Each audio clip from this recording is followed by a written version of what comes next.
जो लुटियो वियो काफ़िलो मुंहिंजो हुयो, पोइ बि मंज़िल ते रससि हौसलो मुंहिंजो हुयो।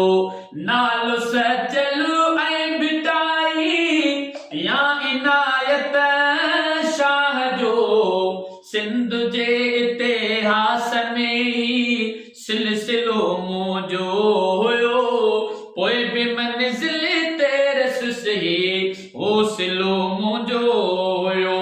ओ मूं ॾिनी हुई सूखड़ी पंहिंजे पीरीअ खे सिक मंझां, पर रकीबने खे ॾिठ में पातल छलो मुंहिंजो हुयो, पोइ बि मंज़िल ते रससि हौसलो मुंहिंजो हुयो।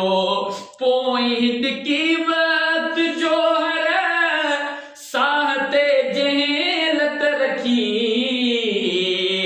पोइ हिदकी वक़्त जो हर साह ते जंहिं लत रखी, पालियल मुंहिंजो हुयो ऐं दादिलो मुंहिंजो